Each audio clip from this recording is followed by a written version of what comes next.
Halo, Assalamualaikum. Kami dari kelompok 7 Usul Fikih 2, kelas PAI 6H. Di sini kami akan membahas materi tentang menganalisis lafaz dari segi penunjukannya atas hukum dilalah, yang dimana tugas ini dibuat untuk memenuhi mata kuliah Usul Fikih 2 dengan dosen pengampu Bapak Hafik Saputra MPD.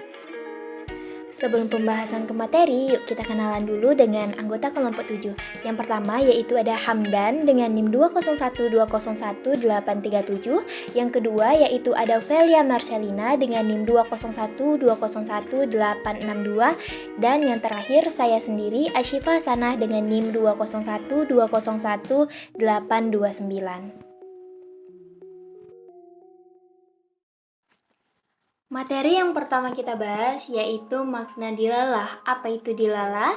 Dilalah secara bahasa yaitu penunjukan suatu lafal terhadap hukum, yang dimana bentuk masdar dari kata dalla yadullu yang berarti menunjukkan.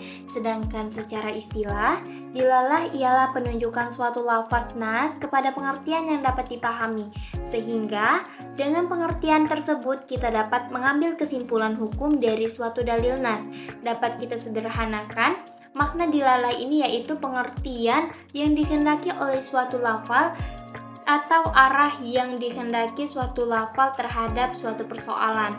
Jadi, dilalah ini berfungsi untuk memberikan petunjuk arah suatu persoalan atau menunjukkan kepada maksud tertentu ke arah hukum. Jika kita kaitkan dengan teks Al-Quran, hadis, pemikiran hukum, maka dengan dilalah ini dapat dipahami kemana arah hukum yang diinginkan oleh suatu lafal atau kemana maksud hukum suatu nas tersebut. Nah, dilalah yang kita bahas pada kesempatan kali ini yaitu dilalah menurut pandangan Hanafiyah dan dilalah menurut pandangan Syafi'iyah, yang dimana dilalah menurut pandangan Hanafiyah ini terbagi menjadi dua.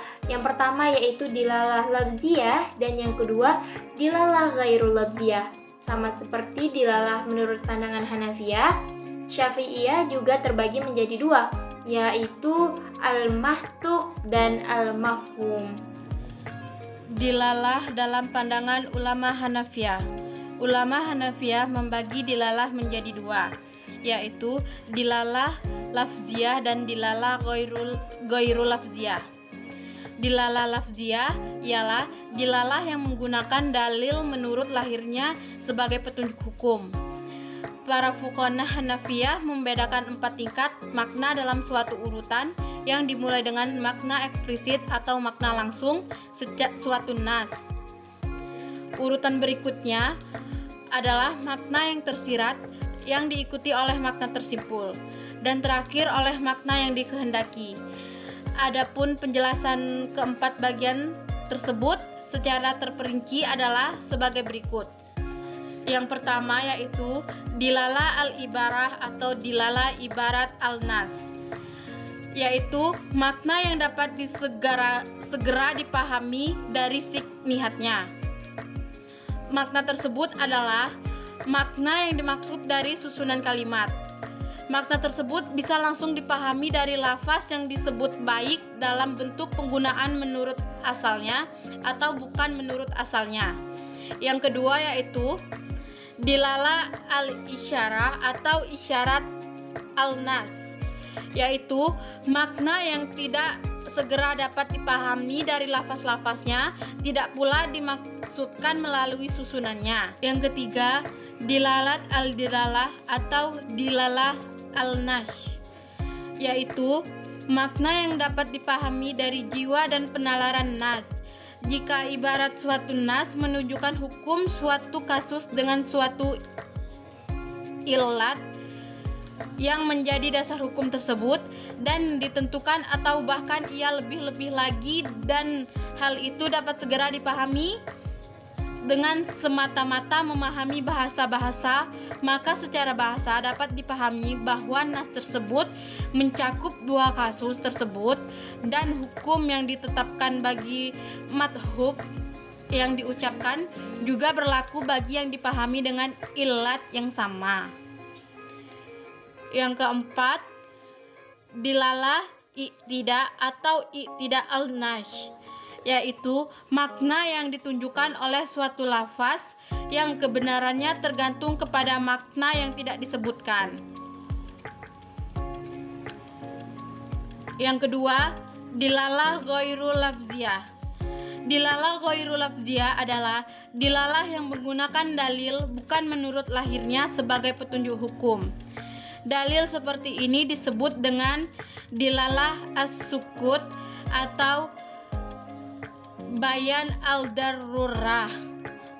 Dilalah semacam ini dibagi menjadi 4, yaitu yang pertama, kelaziman yang untuk menyebut suatu ketetapan hukum tertentu juga menetapkan hukum yang tidak disebutkan. Yang kedua, petunjuk keadaan diamnya seseorang yang berfungsi sebagai penjelasan persetujuannya. Yang ketiga, menganggap diamnya seseorang sebagai sudah bicara untuk menghindari adanya penipuan. Dan yang terakhir yaitu penunjukan keadaan diam untuk suatu yang berbilangan tetapi dihilangkan untuk menyederhanakan kata. Dilalah dalam pandangan ulama Syafi'iyah. Dalam pandangan ulama Syafi'iyah, dilalah itu dibagi menjadi 2 macam, yaitu dilalah matruk dan dilalah mafhum. Yang pertama, dilalah mantuk. Mantuk secara etimologi berarti sesuatu yang diucapkan, sedangkan menurut istilah usul fiqh berarti penunjukan lafaz terhadap hukum sesuatu yang dibutuhkan. Dalam pembicaraan lafaz dari definisi ini diketahui bahwa apabila suatu hukum dipahami secara langsung dari lafaz yang tertulis, maka secara seperti ini yang disebut pemahaman secara mantuk.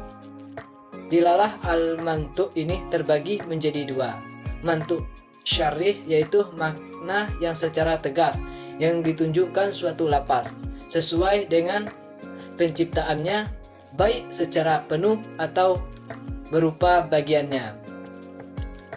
Yang kedua, mantuk ghairus syarih, yaitu pengertian yang ditarik bukan dari makna asli suatu lafaz, tetapi sebagai konsekuensi dari suatu ucapan. Yang kedua yaitu al-mafhum. Mafhum secara etimologi adalah suatu yang dipahami dari suatu teks.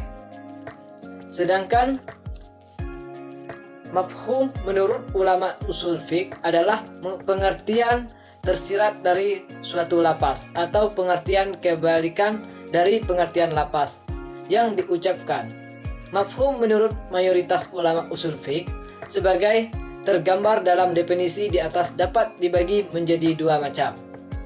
Yang pertama yaitu mafhum yang lafaznya menunjukkan bahwa hukum yang tidak disebutkan sama dengan hukum yang disebutkan dalam lafaz. Yang kedua yaitu mafhum yang di lafaznya menunjukkan bahwa hukum yang tidak disebutkan berbeda dengan hukum yang disebutkan, atau bisa juga diartikan hukum yang berlaku berdasarkan mafhum itu berlaku berlawanan dengan hukum yang berlaku pada mantuk. Itulah tadi sedikit pemaparan materi dari kelompok 7 mengenai pembahasan tentang menganalisis lafaz dari segi penunjukannya atas hukum dilalah. Terima kasih. Wassalamualaikum warahmatullahi wabarakatuh.